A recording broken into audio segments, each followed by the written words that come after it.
¿Dónde andas metido, Adolfo? Listo. Bueno, buenos días. Mi nombre es Manuel Adolfo Oliveros. Soy estudiante de la maestría en educación en la Universidad IEXPO. Y el día de hoy realizaré una entrevista al maestro Eric Delante Luis Toledo. Él es director del Instituto La Salle Sureste, aquí en la región de Coatzacoalcos, en el estado de Veracruz. Yo quisiera empezar primero esta entrevista formulando ciertas cuestiones que como maestros y como autoridades educativas se viven y se experimentan dentro de la educación. Primero que nada, pues el tema de la inclusión.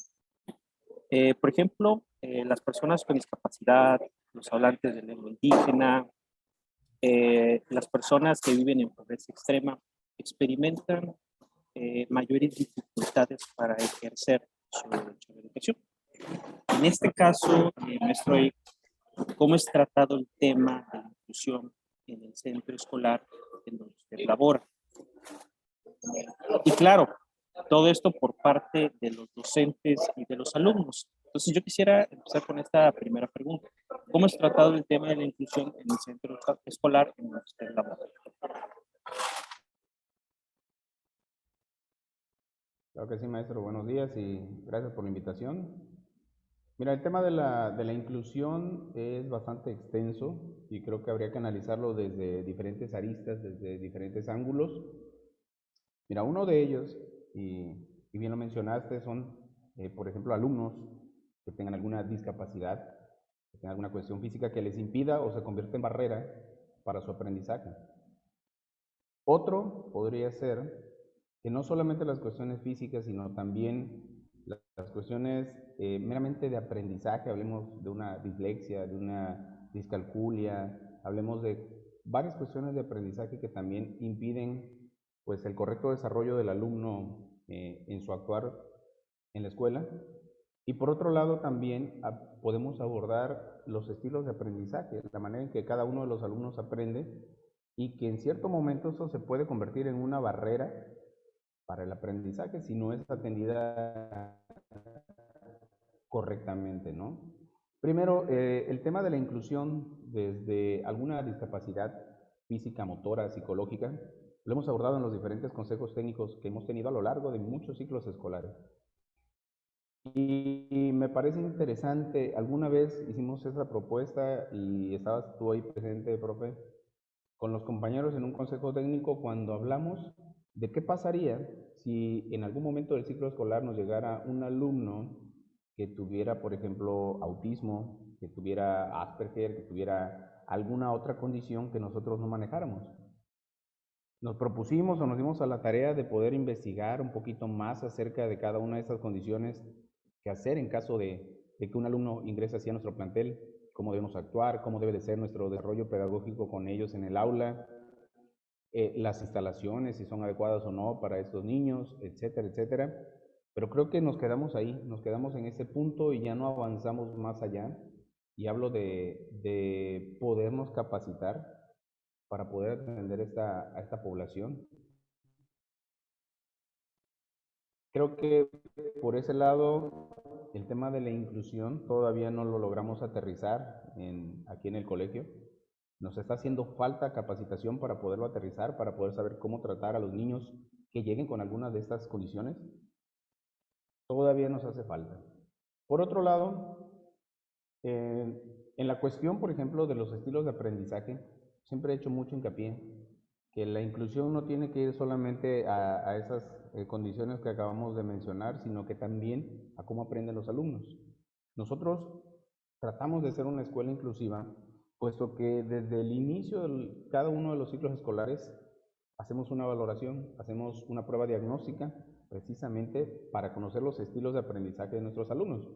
Y con base en los resultados de esa prueba, hemos adecuado las planeaciones de las diferentes asignaturas, tanto de secundaria como de bachillerato, para tratar, en la medida de lo posible, de poder apoyar a los niños en su desarrollo en cada una de estos canales, ¿no? Hacer actividades, planear actividades y llevarlas a cabo para los que son visuales, para los que son kinestésicos, para los que son auditivos. Aunque sabemos que es bastante complicado poder hacer una actividad específica para cada alumno, pero tratamos de, en el cúmulo, en el universo de actividades que hacemos, incluir los distintos canales de aprendizaje. Creo que nos hace falta en el tema de la inclusión, yo estoy seguro que nos hace falta porque en algún momento hemos tenido un alumno, por ejemplo, con autismo y tenía alguna discapacidad motora también, hace varios años ya, hace más de 6 años. Y fue realmente un reto que tuvimos que ir sorteando día a día y como íbamos entendiendo porque estuvimos muy lejos de estar preparados para poderlo atender, ¿no? No conocíamos completamente su condición ni médica, no conocíamos completamente su historial académico, no conocíamos muchas cosas de él y tampoco nos terminamos, creo yo, de preparar para ese alumno. Lamentablemente el alumno se fue de la escuela porque sus padres cambiaron de trabajo a otra ciudad y no pudo continuar con nosotros. Creo que hubiera sido una oportunidad muy buena para podernos preparar y que nos hubiera abierto la puerta y nos hubiera motivado a seguirnos preparando, capacitando para esta parte de la educación. Muy bien, excelente. Nada más para comentar un poco lo que es el contexto, el Instituto Educativo La Salle es un colegio particular. Basándonos en este contexto y retomando, más bien tomando en cuenta todo lo que es el tema del abandono escolar, que por cierto sigue siendo uno de los principales retos del sistema educativo para garantizar el derecho a la educación, yo le quisiera hacer la siguiente pregunta. ¿De qué manera en este colegio es atendida la deserción escolar? Bueno, la deserción escolar aquí en el colegio creo que no ha sido un punto, un foco rojo realmente como, pues como en otras instituciones, ¿no? Hablaste del contexto precisamente y eso pues favorece a que los alumnos permanezcan aquí. Sin embargo, sí hay abandono escolar. Abandono escolar no entendido desde el punto en que los niños dejan de estudiar, sino que cambian de institución. Aquí con nosotros siempre ha existido un fenómeno que creo que no es privativo de las Salle, sino que en general es de las escuelas particulares.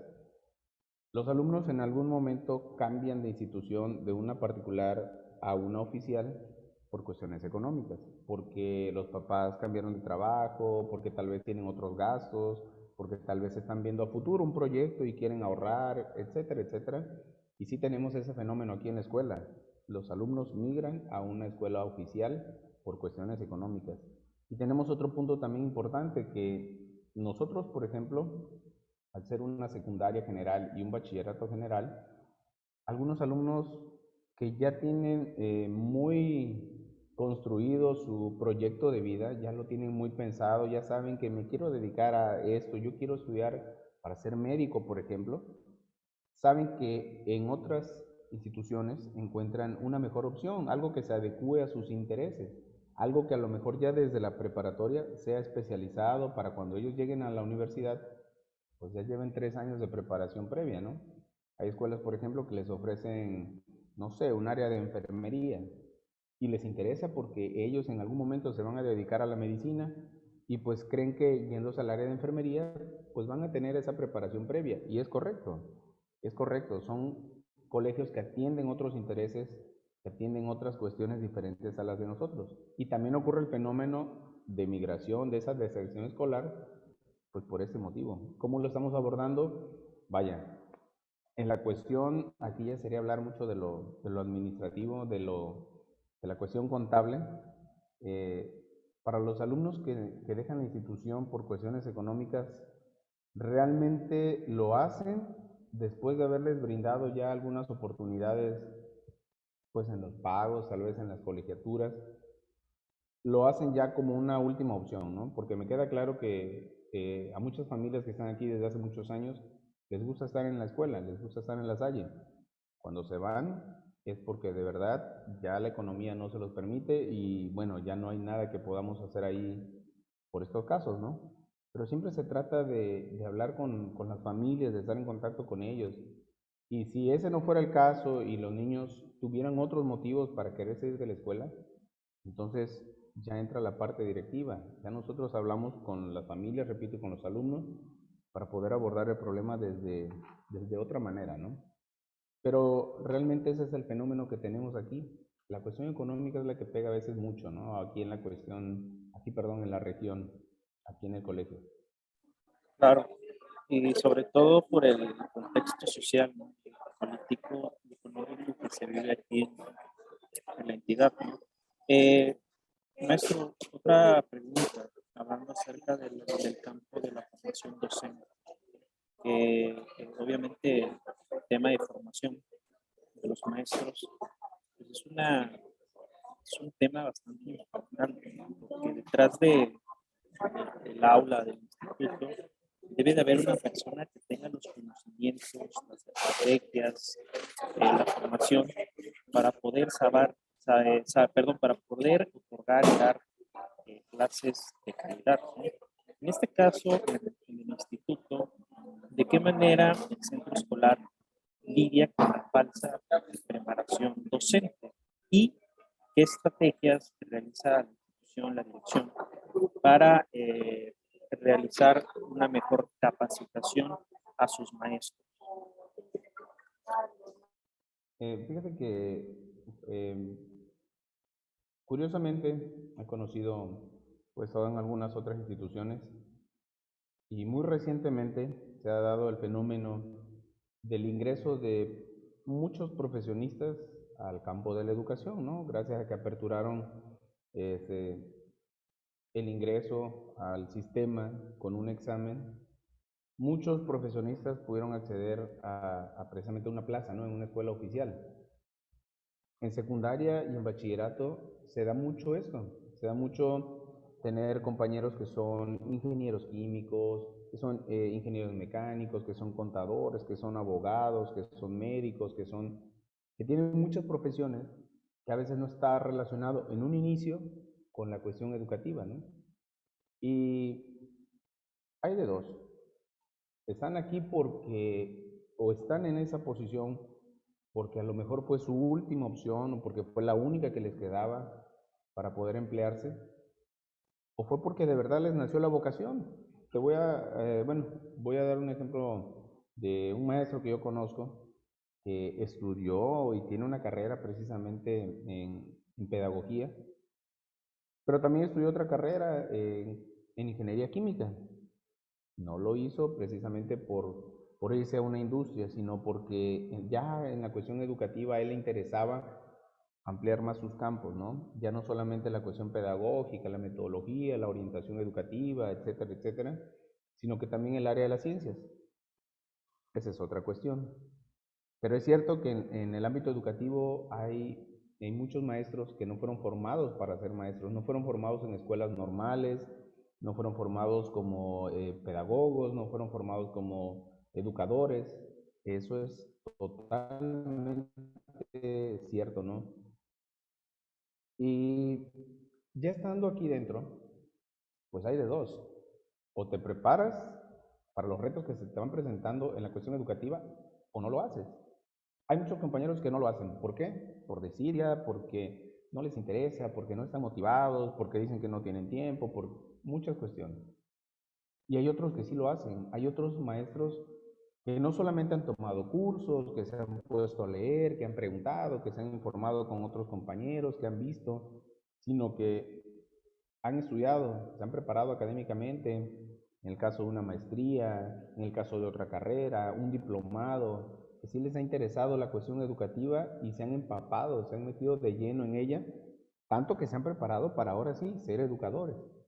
¿Y cómo lo hacemos aquí? Pues realmente considero que falta todavía aterrizar algunos cursos y talleres que sean de utilidad para nuestra práctica docente. Siento que en muchas ocasiones la Secretaría de Educación propone talleres y cursos y demás que no ayudan en nada. Realmente son de relleno, realmente son una carga más que tenemos que sopesar y con la que tenemos que cumplir y no nos sirven de mucho. He asistido a muchos talleres, he asistido a muchos cursos donde nos dicen lo mismo, lo mismo, lo mismo y lo mismo, y termina no sirviéndonos para nada. Creo que aquí este ciclo, en este próximo Consejo Técnico de Fase Intensiva que vamos a tener próximamente, vamos a proponer eso, vamos a proponer ahora sí tomar algunos talleres, algunos diplomados que sean de utilidad y que impacten directamente en nuestras clases. Porque aquí brindar un buen servicio en la cuestión de la educación es lo que nos va a asegurar que los alumnos permanezcan o no en nuestra institución. Muy bien, maestro, muchas gracias. Y continuando con el tema docente, ¿existen condiciones laborales posiblemente precarias para algunos maestros y maestras? Sobre todo en el caso de los que tienen asignación por horas, lo cual afecta todo lo que es el tema de la percepción salarial, pero también su participación en las actividades de la comunidad educativa y en los procesos de formación afecta de cierto modo. Yo quisiera preguntarle cómo se evalúa la participación de los docentes por horas en el centro escolar y qué estrategia implementaría para poder solucionar esta problemática. Bien, ¿cómo se evalúa la participación de nuestros docentes aquí en el centro escolar? Bueno, realmente, pues tú, maestro, que estás inmerso en todas las actividades que hacemos aquí, te puedes dar cuenta que hay muchos compañeros que solamente están unas pocas horas al día y tienen que retirarse porque van a otro centro de trabajo, porque tienen otras ocupaciones. Y fíjate que ahí es bastante complicado, ¿no? Porque, como en algún momento lo platicábamos, no puedes obligar a una persona que dé más de su tiempo fuera del horario de trabajo, no lo puedes obligar a que haga más actividades, no lo puedes obligar a que esté pues más involucrado un fin de semana, una tarde, una noche, no se puede. Pero creo que es importante sí involucrar de a poco a todos los compañeros que están en una institución y que sean partícipes de todas las actividades que se hagan aquí, sean pequeñas, sean grandes, sean dentro de su salón de clases o sean en otras instalaciones o en una explanada.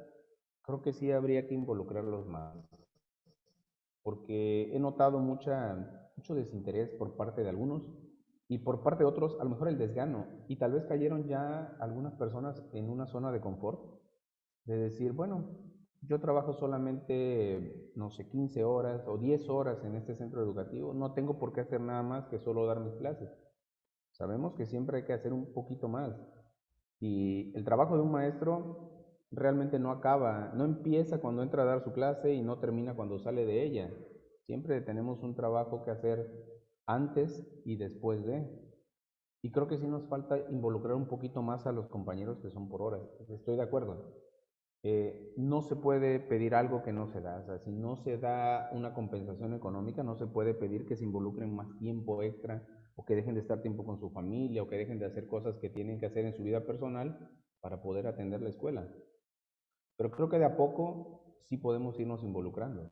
Y va a ser un tema bien interesante a tratar en el Consejo Técnico próximo porque es algo que hemos estado pensando y planteando y por ahí ya se está dando una planeación de algunas actividades en las que efectivamente se están considerando mucho a los maestros que solamente vienen unas pocas horas a dar clases sin excederse, sin cargarles la mano de trabajo, sin ponerles algo sobre los hombros que no puedan cargar, pero sí, hay que hacerlos partícipes. Yo considero y siempre he sido partidario de eso, de que somos un equipo de trabajo. En una escuela es primordial que el equipo jale parejo, ¿no? Como se dice coloquialmente. Todos debemos de jalar parejo porque si no es así, el peso de todo lo que se hace aquí recae sobre los hombros de unas pocas personas y cuesta más trabajo jalar la institución para que pueda avanzar. Muy bien, maestro. Y ya nada más para concluir, porque ya nada más nos quedan 3 minutos, ¿de qué manera se maneja el rezago escolar ahí dentro del instituto educativo? El rezago escolar, ese es otro punto bastante interesante que hemos tratado muchas veces. Mira, como tal, considero que sí hay rezago escolar y sí, porque no vamos a esconder la realidad de una situación educativa en todo México. No vamos a decir que somos los non plus ultra de la educación en el país. ¿Tenemos rezago educativo? Por supuesto que sí, por diversos factores, pero tenemos rezago educativo.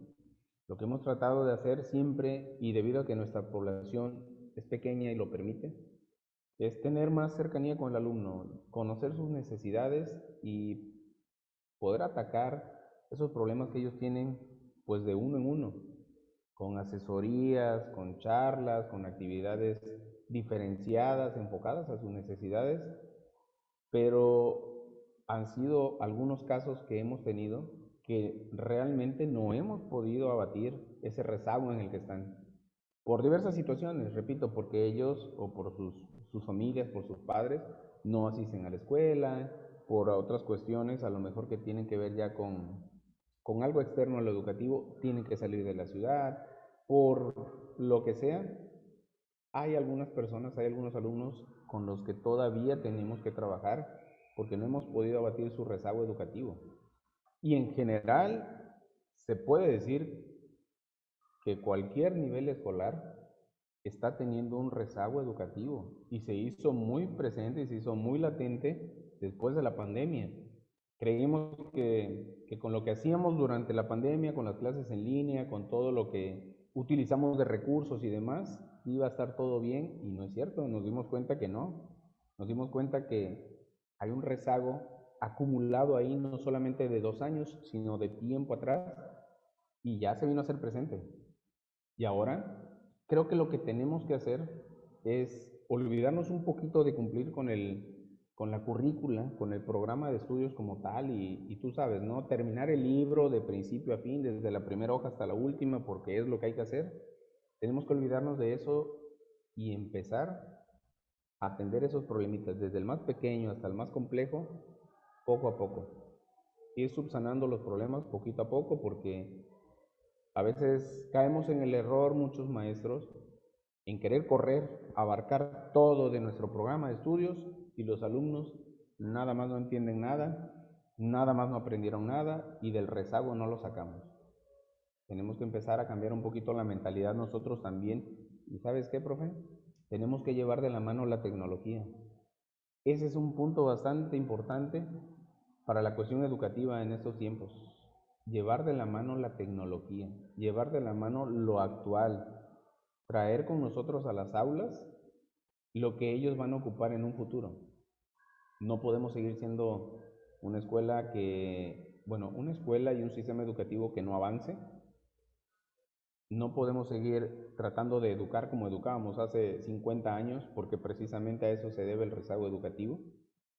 No podemos seguir siendo como éramos. Creo que tiene que haber aquí un cambio de paradigma en la cuestión educativa a nivel nacional, pero ya, es urgente, porque aquí en corto, aquí en el instituto, tú sabes que tratamos de hacer lo más que se pueda por los alumnos y tratar de sacarlos del bache donde estén, pero no es la solución.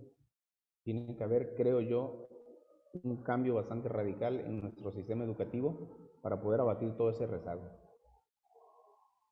Así es, totalmente de acuerdo. Muy bien, maestro Eric, muchísimas gracias por su participación en esta entrevista, le agradezco y esperemos y se vuelva otra vez a repetir. Muchas gracias, maestro.